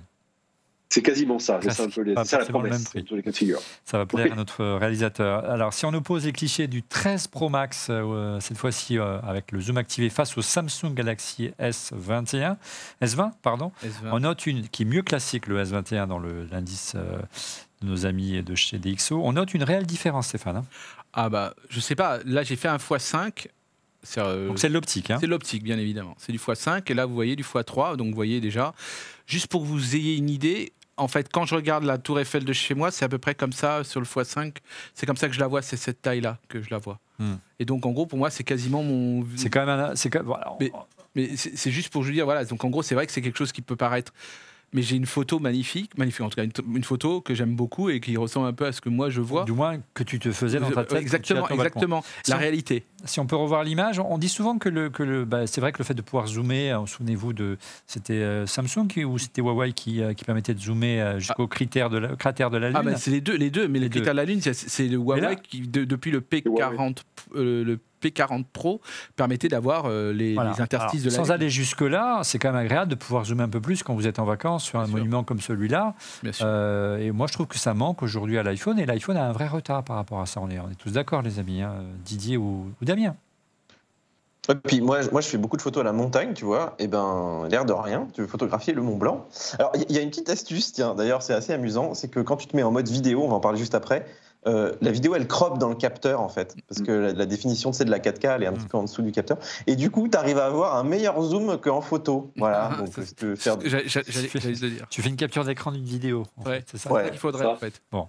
Réaction sur Twitter de Mano. Regardez, je trouve mon 13 Pro vraiment parfait à tout niveau. Seulement, le téléobjectif ouvre un peu petit et en faible luminosité, ce n'est pas ça. Même si le logiciel compense en partie, effectivement, dès que la luminosité vient à baisser, les amis, vous confirmez, il est beaucoup moins à l'aise. Il y a du bruit qui se forme généralement, non? Oui, il y a clairement du bruit qui se oui, il y a clairement du bruit, oui, il y a clairement du bruit qui se forme sur les images. Il y a un truc dont on n'a pas parlé, c'est les selfies. Parce que c'est quand même un usage non négligeable des téléphones. Et alors, j'ai pas regardé les détails. Il est jeune, Damien, parce que moi je sais pas en faire, Damien. Ah ouais, mais tu sais, voilà. Tu vas nous donner des cours. Oui, alors les selfies, effectivement, l'image est un peu meilleure. Alors, j'ai pas fait un comparatif précis, etc. C'est vrai que là-dessus, les téléphones, notamment chinois, sont bien meilleurs parce que ils ont mis vraiment le paquet là-dessus. Pour les Instagrammeurs ou les TikTokers, c'est bien. Exactement, c'est tout à fait ça. Je note quand même que en photo et notamment en vidéo, l'optique alors j'ai pas fait une mesure scientifique, mais ce que j'en ai vu à l'usage, c'est que les photos ou les vidéos prises avec l'objectif de devant me paraissent meilleures que les générations passées. Alors je répète, c'est purement du ressenti subjectif, mais ça me paraît un peu meilleur que ce qui a pu avoir les générations précédentes. Mais on est quand même bien en deçà de ce que certains appareils peuvent proposer, notamment asiatiques. Et pour rebondir sur ce que tu disais, on peut aussi regretter que le mode portrait évolue peu cette année encore, ou évolue pas, voire même pas du tout du côté de l'iOS et de l'iPhone en général. L'autre différence, par contre, majeure, notable en tout cas pour les 12 Pro par rapport aux 12 Pro l'année dernière et arrivé cette année sur le 13 Pro, c'est l'arrivée du mode macro. Qui se sent à l'aise pour en discuter peut-être, allez, Didier ou Damien, allez, on fait tourner un petit peu la parole. Didier. Bah, écoute, oui, moi j'ai beaucoup aimé ça. Déjà. D'ailleurs, alors, en fait, si tu t'approches d'un objet, automatiquement, il va se mettre en mode macro et il va passer donc sur l'ultra grand angle. Même si tu es en 1 fois, il va passer sur le 0,5 fois. Normalement, on a une petite vidéo. Alors, si tu veux la commenter, vas-y. Alors, regarde. Exactement. Là, on a photographié des potards de notre table d'ingénieur du son, de table audio. Là, on est en mode. Voilà, regardez ce que ça fait. On s'approche et ça va basculer normalement. Tu vois la bascule, en fait, on l'a vu là. On l'a vu. Voilà. D'ailleurs, visuellement, tu le vois. Quand il le fait, là, c'est visible. On l'a vu, là, vous avez vu la bascule. Et tu peux t'approcher, je crois, à 2 cm, donc c'est vraiment pas mal. Par contre, du coup, c'est un ultra grand angle. Pour ceux qui font de la macro, c'est un ultra grand angle macro. Donc, c'est pas exactement le même rendu que quand tu as un 100 mm, par exemple, où tu zoomes vraiment dessus, et puis tu as un beau flou d'arrière-plan derrière. On vous a fait aussi, moi j'ai fait une vidéo avec Emmanuel Pampuri où on teste pas mal ça. On a fait un petit urbex, ceux qui veulent voir, sur toute la partie vidéo, là on va en parler juste après, et on parle un petit peu de macro. Et c'est assez intéressant d'avoir lui son point de vue, puisque lui fait beaucoup de photos aussi là-dessus. Et ça peut être un argument, tu vois, pour acheter ce modèle, par exemple, si tu fais de la macro sur des plantes, sur même des paysages aussi, ça peut être assez amusant à faire. Damien, tu t'as bastonné avec la macro, tu n'as pas arrêté? Alors non, c'est pas vraiment un usage que j'ai. Effectivement, je suis pas je fais pas la photo de nature, mais quand même, je me suis amusé à regarder, à essayer de faire des photos de mes petites figurines Star Wars ou autre pour voir un peu ce que ça donnait. Et ben, ça rend pas mal, honnêtement. Alors c'est vrai que c'est assez amusant le côté, on voit la bascule qui se fait de manière logicielle, mais c'est assez amusant. Et justement, franchement, en fait, finalement, je me suis rendu compte que j'étais vachement frustré sur les générations précédentes de ne pas pouvoir faire un truc de près sur certains détails que j'avais envie de choper. Et là, maintenant, je vais pouvoir m'amuser. Donc, c'est plutôt sympa. Je trouve que c'est peut-être un peu, on va dire, c'est pas la révolution du siècle, mais ça ajoute un petit quelque chose qui, quand on en a besoin, on se dit, ah bah tiens, voilà, en fait, c'est là maintenant. Donc, c'est bien, c'est cool, ça marche. Le seul point qui manque peut-être, c'est la possibilité de changer manuellement, ce mode de l'activer manuellement, ce mode macro. Aujourd'hui, c'est automatique. Apparemment, Apple devrait proposer une mise à jour pour permettre de le désactiver ou l'activer manuellement. Alors si pour toi le mode macro n'est pas l'effet waouh de ce téléphone, il y en a certainement un, en tout cas Apple a beaucoup misé dessus, c'est au registre de la vidéo. La belle évolution, c'est... Et bizarrement, ça n'a vraiment pas été publicité dans notre sondage. C'est le mode cinématique. Moi, c'est vraiment ce que j'ai adoré cette année. Donc, on vous rappelle en quelques mots, regardez ces images, c'est une sorte de mix d'algorithmes, de détection d'objets, de personnes et de mouvements. Et en clair, c'est de l'intelligence artificielle qui va appliquer automatiquement ou ajouter un effet de flou en arrière-plan, et ce, en temps réel. Alors, sur les vidéos d'Apple, c'est assez bluffant. Ça rappelle le tout premier iPhone 7, vous vous souvenez, qui était équipé du mode portrait.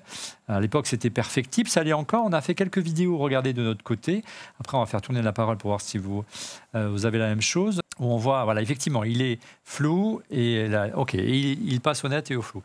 Donc là, c'est pas un mode automatique. Il a fallu que le caméraman sélectionne la zone qui était floutée et la zone qui était nette. Il y a encore des progrès à faire.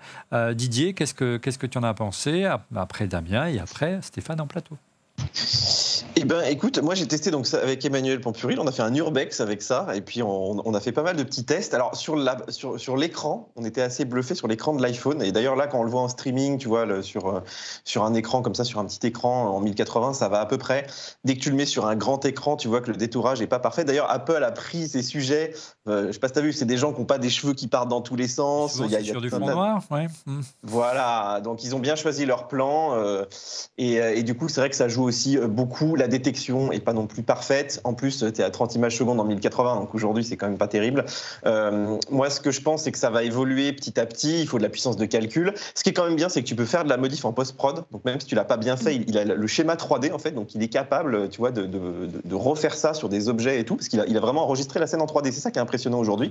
Ça manque un peu de précision, puisque je te dis, il doit le faire avec le lidar, et c'est pas très, très précis encore. Donc dans ces prochaines années, ce sera sympa. En fait, ce qui est bien, c'est que je pense qu'il y a un côté éducatif. Tu vois, tu peux t'amuser à faire des images de ciné, ça peut être instagrammable et tout, et les gens ça peut leur donner envie d'aller un petit peu plus loin avec des appareils un petit peu plus gros. Et moi, je trouve que c'est une bonne idée. Je trouve que ça apporte un vrai petit plus. Il y en a qui le faisaient déjà un peu en vidéo, donc voilà, ça fait une capacité en plus de l'iPhone. Mais c'est clair que tu feras pas des longs métrages avec ça. Et les amis, j'en profite pour vous quitter parce que je dois aller chercher mes enfants et je vous fais une grosse bise. Didier, merci. Mais c'était un plaisir, voilà. Salut Didier. Salut Didier. Damien, l'effet cinématique, tu confirmes, c'est quelque chose qui t'a séduit ou au contraire, tu trouves que c'est un gadget? Moi, je suis super fan. D'abord parce que je suis super fan d'abord, ça m'a amusé parce que à partir de là, je me suis amusé à regarder dans les séries télé le nombre de fois que cet effet est utilisé, et il est utilisé plein de fois déjà.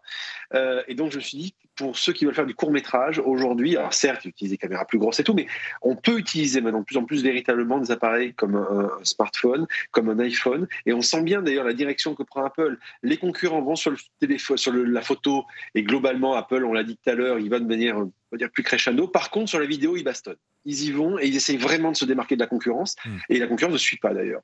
Et donc cet effet-là, par exemple, pour quelqu'un qui a envie de s'amuser, de faire un petit court-métrage un peu sympa avec des effets visuels, sans avoir besoin après de recourir à du vrai travail en post-prod, c'est génial. Il y a quelques années de ça, j'ai travaillé pendant plusieurs années avec une émission de télé sur France Télévisions qui s'appelait Flash Talk et qui était entièrement réalisée à l'iPhone. Ils ont malheureusement peu communiqué dessus, mais à l'époque, j'ai travaillé avec eux donc, sur la mise en place de ce truc-là. Et donc, l'émission était entièrement filmée à l'iPhone sur plusieurs caméras. Et franchement, déjà à l'époque, les réals étaient assez bluffés de ce qu'on pouvait faire avec ça. On aurait ça aujourd'hui, on retravaille cette émission avec cet effet-là. Je pense qu'on pourrait vraiment se faire plaisir et avoir une dimension, une grammaire visuelle qui permettrait de tutoyer des choses beaucoup plus professionnelles. Ouais. Et Laurent regrette, en tout cas Laurent qui n'est pas là ce soir, il nous a envoyé un petit message, il regrette de ne pas pouvoir activer, justement, il est fan de l'effet cinématique et il regrette de ne pas pouvoir l'activer à la volée ou par défaut, c'est-à-dire que dès qu'on lance une vidéo par défaut, l'iPhone le propose et c'est vrai que souvent il faut aller chercher dans les menus et il se passe une scène assez étonnante qu'on veut filmer par exemple avec des enfants et on peut pas parce que le temps qu'on active le mode cinématique, et ben, le gamin il a déjà fini sa pétrerie, voilà, c'est du vécu. Il y a quand même quelques manques en vidéo, on va les lister ensemble les amis.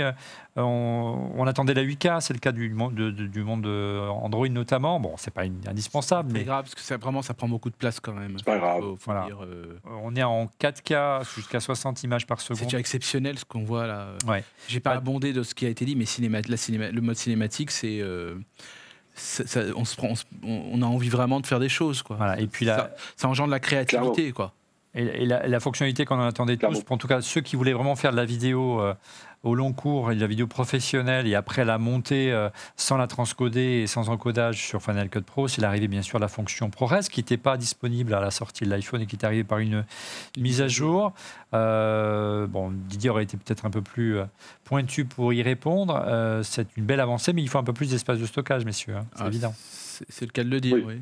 Donc là, on glisse et on dépose directement le fichier ProRes dans Final Cut et on peut monter directement.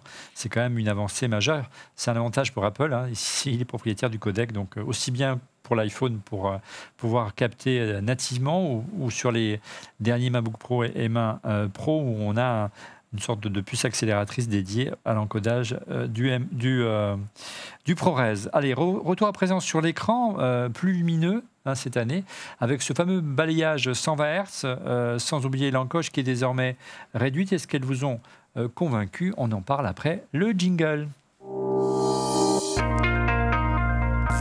Écran et encoche, êtes-vous convaincu? Vous publicitez dans notre sondage également l'écran 120 Hz et l'encoche réduite à l'instar de Manu à nouveau sur Twitter. J'ai noté l'autonomie au sondage, mais j'ai hésité avec le 120 Hz. C'est super la fluidité sur le 13 Pro. C'est un vrai régal que de contempler son écran dorénavant. Je scrolle pour le plaisir. C'était une nouveauté, les amis, qui était vraiment attendue depuis longtemps, depuis des années. À chaque keynote qu'on commence en direct ensemble, on annonçait l'arrivée du ProMotion. Il faut préciser que le ProMotion est réservé au 13 Pro cette année. Alors moi, je n'ai pas vraiment perçu énormément de différence. Est-ce que ça vous a emballé comme notre tweetos? Peut-être il faudrait que tu ailles voir ton ophtalmo un petit peu quand même. Ben oui, enfin bon, je ne peux pas trouver ça... Excuse-moi, je ne veux pas... Je l'ai vu qui baisse. Oui, voilà, je veux pas quand même si tu dis que tu vois aucune différence, quand même là, ça peut. Non, mais ça m'a pas, voilà, je sais pas, c'est pas un argument de vente. Ça lui a pas sauté aux yeux. Voilà. Non, mais je rigole. Même c'est vrai que le rafraîchissement de la dalle qui change selon les usages, donc de 10 à 120 Hz, on avait vu la vidéo, que ce soit du texte, etc. C'est bien sûr pour optimiser entre autres la batterie, bien évidemment. Et ça, c'est quelque chose qui est imperceptible. C'est surtout pour la batterie, je pense. Bah ouais, mais c'est vachement important parce que de quoi on a parlé au tout début. Donc peut-être c'est lié à ça.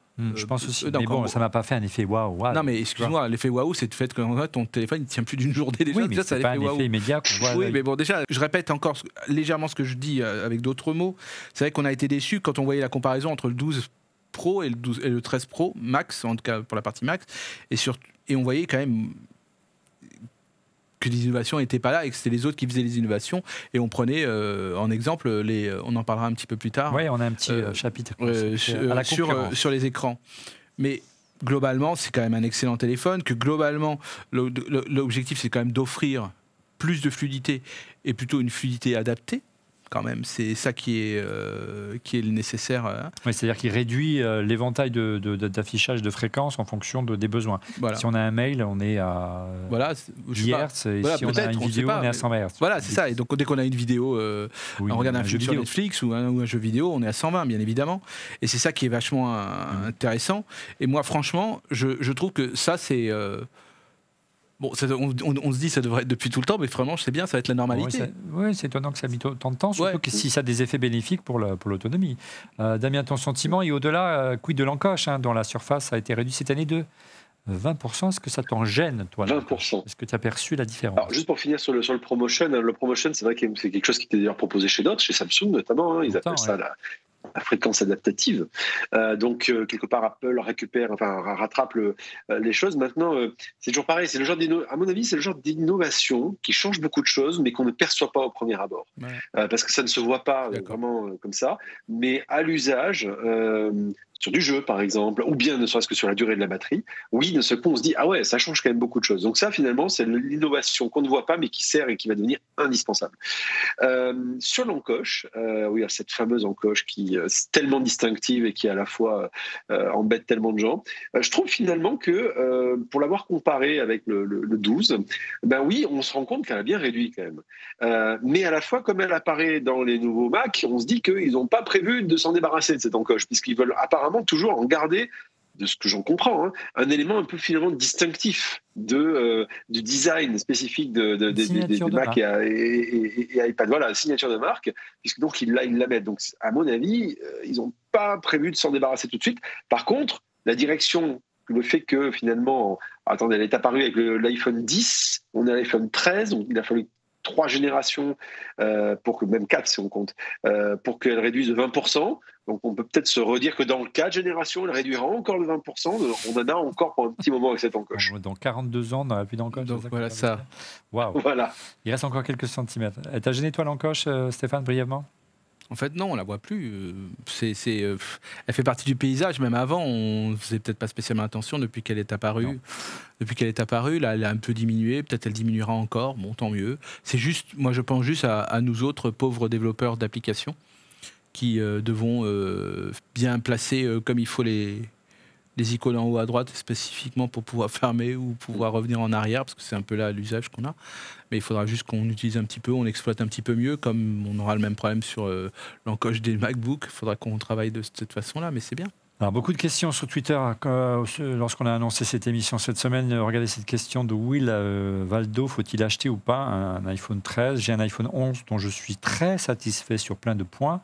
Ayant l'habitude de changer mes smartphones tous les 2 ans, j'arrive bientôt à cette échéance. Dois-je renouveler mon iPhone ou je peux attendre encore 1 an ? Brièvement, Stéphane. Plutôt oui. Plutôt oui. Damien ?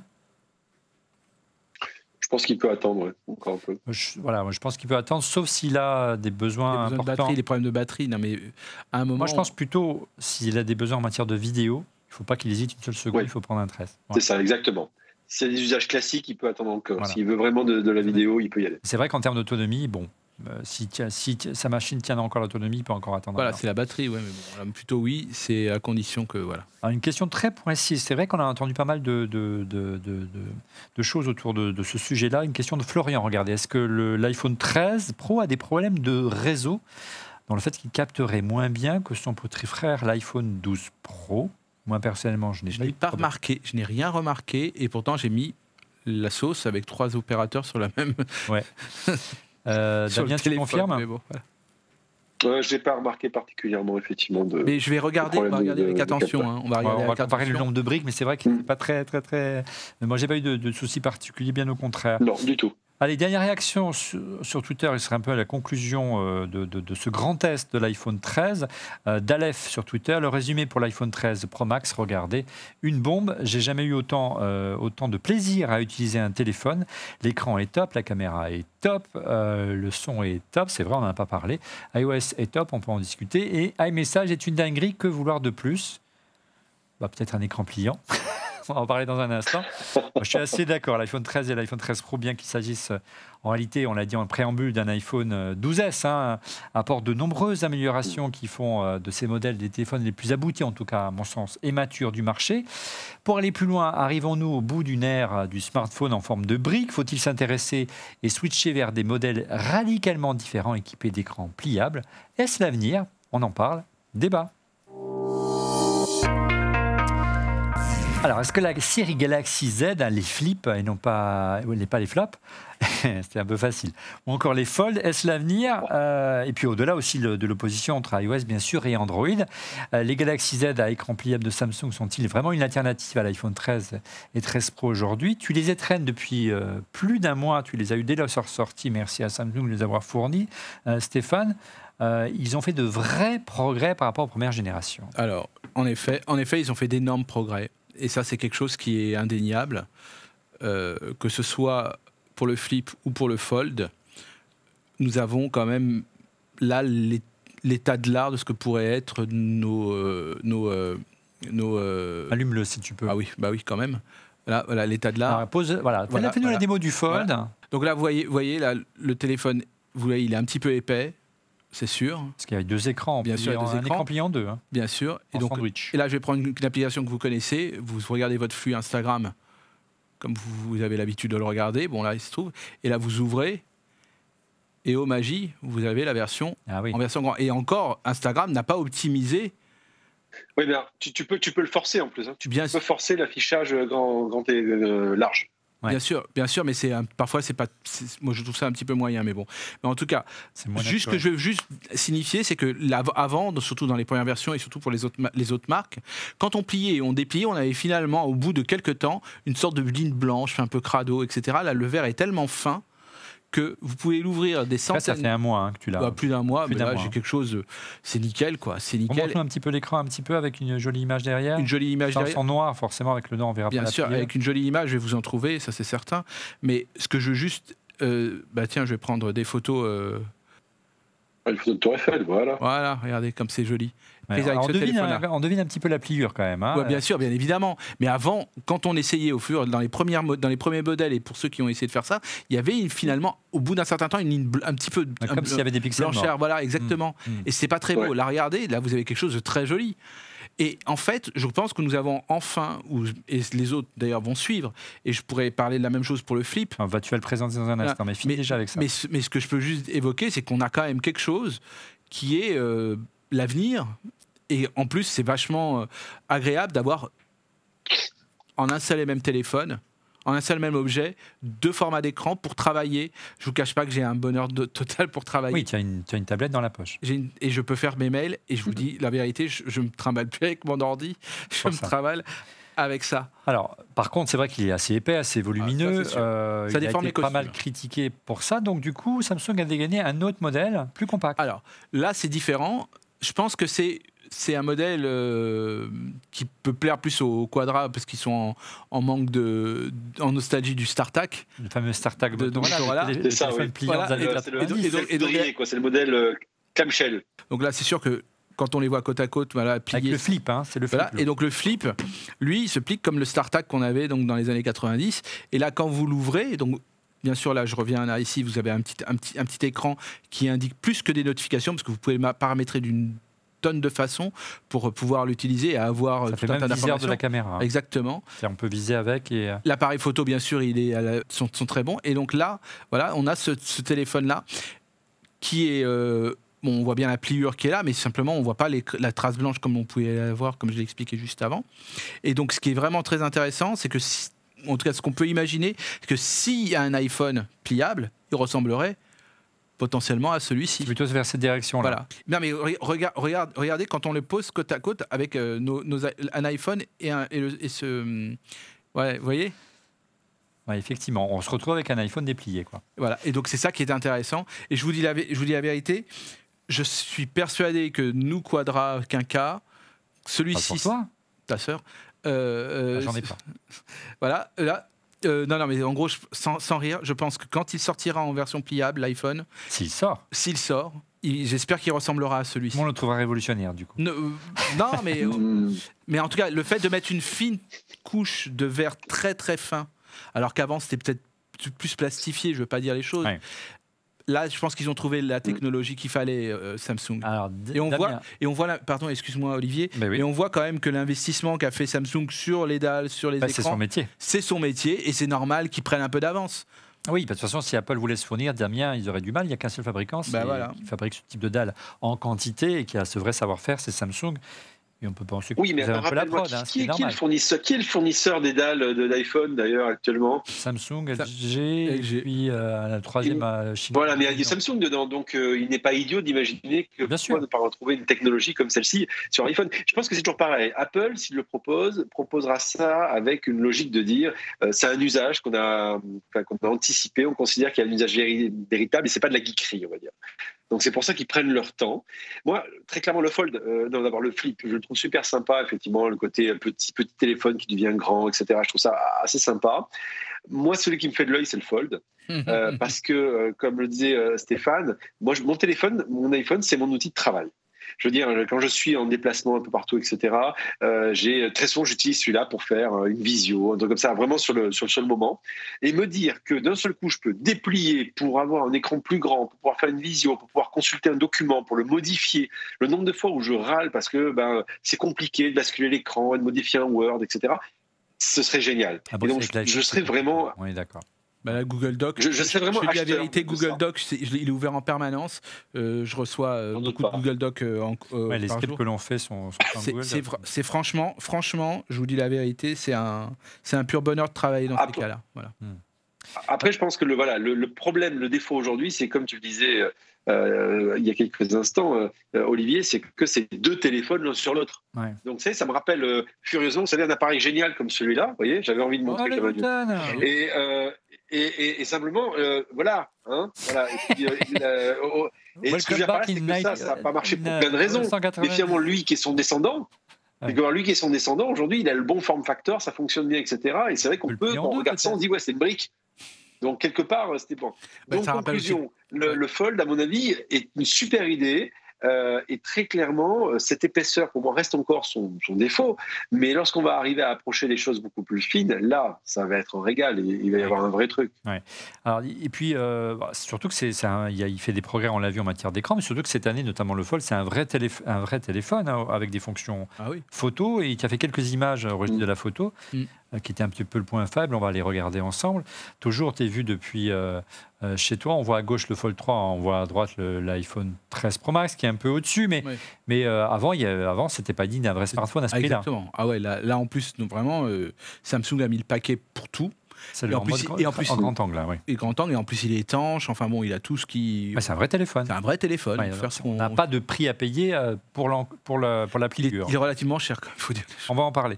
Est-ce qu'on a une image avec un zoom ou pas? Je sais plus de. Oui. J'avais fait avec on a une image également. Donc, et voyez, bon. Par contre, il va pas aussi loin en termes de. Non. Voilà. Non, mais c'est quand même très qualitatif. Alors le défaut de ces téléphones-là, mais c'est encore des petites séries, je dirais, comparé au monde du smartphone en général et des briques en général. Alors, registre du prix, donc le Fold 3 est commercialisé à 1 790 € contre 1 259, c'est le ticket d'entrée de l'iPhone 13 Pro Max, c'est ça dont il s'agit. Le Flip démarre, lui, un peu moins cher à 1 059 €, et lui, c'est plutôt l'équivalent de l'iPhone 13 qui démarre à 809 € pour le mini et 909 € pour l'iPhone 13. Donc, Apple est un peu moins cher, mais il n'est pas pliable. Alors, une réaction sur Twitter. Vous étiez pas mal à réagir à propos de ces téléphones. De Nebraska, à nouveau, je n'arrive toujours pas à comprendre l'intérêt d'avoir des smartphones à écran pliable. En quoi l'utilisateur y gagne? La place dans la poche ou encore le Fold est gros, je trouve. Apple, selon moi, ne doit pas suivre cette tendance que souhaite imposer Samsung. Je ne suis pas forcément d'accord, mais bon, passons. Une autre réaction de DBA France.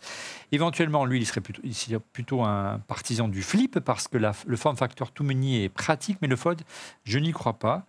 Est-ce que quelque part, messieurs, aujourd'hui en tout cas, l'alternative, et c'est peut-être une raison pour laquelle Apple est revenu sur ce form factor, une alternative au Flip, c'est pas l'iPhone 13 mini qui devient un vrai smartphone cette année. On l'a vu tout à l'heure avec la fonction batterie qui est digne de ce nom cette année. C'est vraiment non. Non, tu le voudrais pliant en fait, celui-là. Non, c'est pas ça. C'est qu'il est tout petit, il tient dans la poche. Ouais, super, ouais. Alors regarde cette réaction. Non, c'est qu'en gros, excuse-moi, ça me rappelle. C'est quoi les tout petits Nokia, les 8210? Ouais. Les 8210, ouais. 8210. Allez. Bon, il y en a qui aimaient. Voilà. Une réaction d'Alexandre sur Twitter, utilisateur d'iPhone compact et ultra compact en ayant un iPhone 13 mini. Que pensez-vous de ces téléphones par rapport au modèle classique? Est-ce que vous y voyez beaucoup d'utilisateurs conquis suffisamment pour qu'Apple garde cette gamme? Rien à voir avec Samsung et les téléphones pliables. En tout cas, c'est une alternative aujourd'hui. Moi, je sais que mon épouse est plutôt fan des petits téléphones. Elle désespérait de son 12 mini. Aujourd'hui, avec le 13, elle est plutôt ravie. Voilà. Donc, cette année, n'achetez pas le 12 mini, achetez plutôt le 13 mini si vous avez des souhaits de réduire la taille de votre téléphone. Réaction sous Twitter de T-Rex, le nom est intéressant, T comme le T. Qu'il soit pliable pour avoir une sorte d'iPad mini, pourquoi pas? Ça prend autant de temps à Apple pour sortir ça. Le multitask, c'est juste incroyable. Ça, on est d'accord sur ce point-là. Quelque part, et pour conclure, c'est compliqué pour Apple, peut-être, Damien, d'adopter ces dalles, parce qu'on peut imaginer qu'il y a un risque de vendre beaucoup moins d'iPad demain. Il y a un risque de cannibalisation de la gamme, et c'est très clair. Aujourd'hui, on le voit, chaque appareil de la gamme a un rôle très spécifique. L'exemple typique, c'est entre l'iPad Pro et le Mac, et un qui est tactile, l'autre qui ne l'est pas, etc. Et on essaie d'expliquer ça en disant que ce n'est pas les mêmes usages, tout ça. Donc il y a aujourd'hui une logique chez Apple qui est très verticale, on va dire, de polarisation au niveau des usages, et un appareil pour un usage. Donc ce genre d'appareil-là, qui finalement, quelque part, pourrait être une sorte de mix entre un iPhone et un iPad mini, perso j'achèterais, mais c'est clair que ça risque de faire de cannibaliser un peu les gammes. Donc peut-être qu'ils y viendront, mais pas tout de suite. Je pense qu'ils ont raison de ne pas y aller forcément, parce que, à mon sens, typiquement dans le Fold, le marché est plutôt professionnel, et je ne suis pas sûr que l'iPad mini, le marché soit le pro. Et puis l'épaisseur, comme on le disait. Donc, Je pense sincèrement que Samsung montre quelque chose. Pour une fois, ils ont vraiment envie de se différencier et ils font les efforts et je trouve ça super. Je trouve ça intéressant dans tous les cas de figure. Et deuxième élément, ils montrent aussi l'avenir certainement du marché. Mais on le sait, Apple essaiera de faire les choses différemment à sa manière, mais certainement que l'avenir est globalement pour le marché sur les écrans pliants. Allez, dernier point pour être. Alors, on vous est tous d'accord, les amis, pour dire qu'en gros, que pour vous, l'avenir du smartphone, c'est les écrans pliables. Ça paraît inconcevable, ça paraît très compliqué que Apple ne se mette pas au moins, qu'il propose pas au moins un modèle là-dedans, quoi. Allez, dernier point pour être précis et aller vraiment au bout des choses concernant ces iPhones et vraiment pour avoir fait le tour de la question presque 3 émissions maintenant. C'est le risque de pénurie de l'iPhone. On en parlait tout à l'heure avec Didier de l'intervention de Tim Cook dans l'émission C'est à vous sur France 5. Il a clairement annoncé qu'il y a risque d'avoir des risques de pénurie de l'iPhone d'ici la fin de l'année. Donc c'est confirmé. En clair, là on voit que les délais d'attente en fonction des modèles, c'est entre 3 semaines, 15 jours à 3 semaines, voire un mois. On en trouve en magasin, mais ce n'est pas forcément la config que l'on souhaite. Oui. Si vous voulez l'acheter pour Noël, il ne faut pas trop tarder, on est d'accord. Exactement, Olivier. Là, je viens de faire une petite simulation sur l'Apple Store. Déjà, chez tous les opérateurs, vous pouvez faire le tour des boutiques, vous n'aurez rien. Ou alors en ligne. Et c'est des configurations qui vous conviendront peut-être pas, soit en termes de couleur, soit en termes de stockage. Mais là où on regarde quand même, c'est sur le site d'Apple. Sur certains modèles, là je viens de faire un test sur le bleu à 128, donc c'était au-delà du mois de décembre, du 3 au 10 décembre. Du 3 au 10 décembre. Il y a quand même une fourchette assez large. Assez large, parce qu'ils n'ont même pas, avant c'était telle date, quoi. Voilà. Là, sur les modèles avec 256, 512, on peut avoir quelques modèles qui arriveraient le 26 novembre. Mais on voit que ça semble vraiment très fragile. Bon, ça n'empêche pas que quand même ils ont réussi quand même à faire beaucoup de choses, nos chers amis d'Apple, au niveau logistique, parce que quand même tout le monde entier a des problèmes de composants. Toute l'industrie, et donc c'est plutôt quand même une épreuve de force de ça. Certains constructeurs automobiles ont été obligés d'arrêter leur chaîne de production. Si vous voulez être livré de certaines voitures en temps et en heure, certains constructeurs demandaient à certains acheteurs s'ils disaient bon ok, pour les options des rétroviseurs qui se plient, vous asseyez dessus parce qu'en gros on ne pourra pas vous livrer sinon. Voilà. Et on est obligé de downgrader les voilà, et donc c'est quand même dingue, d'arriver à des... Oui, Damien. On vous enlève les écrans électroniques de vitesse et on vous remet des bons vieux compteurs à aiguille. Non, mais c'est fou. Il faut vraiment qu'on revienne on refait la tech et préparer une émission sur ce sujet-là parce que c'est un sujet passionnant. Allez, un mot pour conclure sur notre sponsor SanDisk Professional. Notez bien SanDisk Professional car le célèbre constructeur de cartes SD propose désormais une gamme complète de solutions d'archivage à destination des pros de l'image, aptes à combler chaque étape du processus de création, à l'image du G-Drive Mobile SSD que vous avez à l'écran, compact. Ce disque à emporter est équipé d'un SSD NVMe d'une capacité de 500 Go, 1 ou 2 Tera. Léger, il résiste aux chutes et aux chocs. Rapide, il assure des transferts de fichiers affichant des débits jusqu'à 1050 mégaoctets par seconde en se connectant au Mac via un port USB-C. Le tout est garanti 5 ans. Merci à SanDisk de nous soutenir. SanDisk est présent à chaque étape de votre workflow. Je ne sais pas où il est passé. Ah oui, dans ma poche, il est là. Regardez, il est si compact qu'on l'oublie. C'est pratique.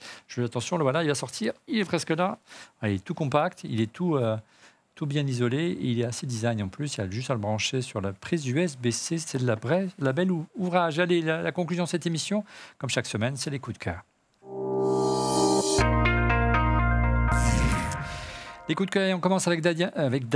Moi, je me suis acheté récemment un Mac Mini M1 et donc j'avais besoin d'y rajouter bien sûr un clavier et une souris. Donc j'ai un peu cherché sur le marché et finalement j'avais envie juste de partager avec vous le coup de cœur que j'ai eu, qui est celui de la gamme Logitech MX, donc le clavier que vous voyez ici étendu et la souris qui va avec, bien sûr. Ce que j'apprécie particulièrement avec cette gamme-là, alors la souris, vous avez des boutons dans tous les sens, vous pouvez tout paramétrer, c'est quand même génial. Le clavier en lui-même est très agréable, vraiment très agréable. Il y a une course de frappe qui est un peu plus longue que sur les claviers Apple, mais ce que j'apprécie particulièrement, c'est ça. Là, vous voyez ici, là, voilà, les 3 petites touches que vous avez ici et que vous retrouvez sous la souris d'ailleurs aussi, c'est ce qu'appelle le Logitech Flow, qui permet en fait de basculer d'abord qui permet de basculer éventuellement d'un ordinateur à un autre avec le même clavier et souris, et sinon vous avez aussi la capacité d'enregistrer sur le même clavier ou souris jusqu'à 3 devices. Donc, par exemple, un iPad, un laptop et le Mac Mini. Et comme ça, si vous avez besoin de travailler avec votre iPad, vous le posez juste devant vous et paf, vous appuyez sur le petit bouton et ça bascule automatiquement en Bluetooth. C'est une fonction que j'aimerais bien retrouver, moi, par exemple, sur la Magic Mouse que j'ai, qui régulièrement, je ne peux pas la faire basculer, par exemple, de mon iPad Pro à mon MacBook Pro, alors que là, avec ça, je peux. Oui, et puis accessoirement pour le recharger, c'est l'USB-C, c'est toujours plutôt agréable. Aussi, oui. Ouais. Il y a même une version plus compacte qui est sortie plus récemment sur le pavé numérique. Merci Damien. Stéphane, de ton côté, ton coup de cœur. Moi, j'ai cherché des... Je sors le mien, vas-y. Tu sors le tien. Non, moi, je vais vous parler d'une série encore. Qu'est-ce qui regarde la téloche en ce moment? Non, j'ai eu un petit souci de santé, donc ça m'a permis de regarder 2-3 trucs. Et il y a la saison 11 de Curb Your Enthusiasm, Larry David, celui qui a été le producteur et le co-créateur de Seinfeld il y a quelques années de cela. Et c'est un fou total. Et donc, je précise, comme j'ai pu voir chez Orange, en tout cas, qu'il y avait une promo jusqu'au 17 novembre où OCS, beIN Sport et d'autres chaînes sont en clair. Profitez. Il y a Succession que j'ai évoqué la semaine dernière. Il y a Larry David. Donc, profitez de voir sur OCS cette saison 11 de Larry David. C'est vraiment un taré total. Mais il est affreusement drôle. Et comme les épisodes durent 25-26 minutes, vous en consommez un comme ça très rapidement. Voilà. Alors mon coup de cœur, regardez, je le dégaine, il est là. On a fait un moment qu'on l'attendait, il a mis plusieurs mois à arriver jusqu'à nous. C'est le Studio Dock de Kensington. Hein. C'est un gros dock aimanté, vous voyez, dans lequel on glisse ici un iPhone, un iPad Pro. Hein, c'est le modèle 13 pouces. Ça fonctionne également avec un iPad Air ou une version 11 pouces de l'iPad Pro. Voilà, il y a une version différente si vous avez un M1. Attention, une version précédente, parce que le M1 est légèrement plus épaisse. Alors, vous le branchez ici, au niveau de la prise USB-C, donc il peut pivoter dans tous les sens. Derrière, il est blindé de connexion. Regardez, 3 USB-C, un Ethernet et un HDMI. Donc, vous pouvez brancher un écran externe. En clair, c'est un dock. Sur le côté ici, un système pour brancher une carte SD, donc pour vider vos cartes. Et vous avez même ici un USB-C supplémentaire et des prises Kensington pour pas qu'on vous le fauche. Donc c'est vraiment de la belle ouvrage. Et si vous regardez sur le dessous, je le mets en mode portrait, ce sera plus facile pour vous montrer. Regardez, vous avez en dessous de quoi charger à gauche vos AirPods Pro ou vos AirPods et à droite simplement votre iPhone avec une charge à induction. Et j'oubliais ici sur le côté, il y a même une prise jack pour brancher votre casque si vous faites un petit peu d'audio et vous voulez écouter de la musique. Voilà, ça s'appelle le Studio Dock de Kensington et ça vaut autour des 350 €. Un bel objet si vous travaillez beaucoup. Il y a Siri qui se met en route. Si vous travaillez beaucoup avec votre iPad Pro, hein, bien sûr, vous pouvez connecter votre clavier et vous avez un ensemble complet clavier, souris. Il se transforme en une sorte de mini iMac. C'est plutôt la belle ouvrage et surtout qu'il est celui-ci. L'iMac, il est tactile, mais bon, c'est un détail. Voilà, nous sommes arrivés au terme de cet épisode. On va y arriver un jour. On va y arriver. Cet épisode d'En refait le Mac, merci de l'avoir suivi. On se retrouve la semaine prochaine, les amis. Vous serez au rendez-vous? Comme d'habitude. Damien, tu te fais le plaisir de revenir? Avec plaisir. C'est compliqué. Je vais essayer. Hein, voilà, c'est un peu compliqué pour des questions d'enfants. Si, je t'ai dit, Olivier, si tu fais crèche sur ton plateau, je pense qu'il y a un truc innovant à faire. Il n'y a pas de problème. On va essayer de préparer ça. On est en train d'aménager nos nouveaux studios. On va prévoir un petit espace pour les petits bambins. On va voir ce que ça va donner.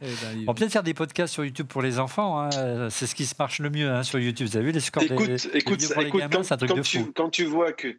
Quand tu vois que la boîte Cocomelon s'est vendue 3 milliards de dollars et qu'ils font des comptines sur YouTube, dis-toi qu'il y a peut-être un truc à faire. Écoute, ça demande du travail quand même. Des tutos pour enfants. Quand tu regardes le score d'une vidéo comme Baby Shark, ça a juste à tomber par terre. C'est des millions, des dizaines de millions de vues, voire des centaines de millions de vues. Allez voir ça, c'est étonnant.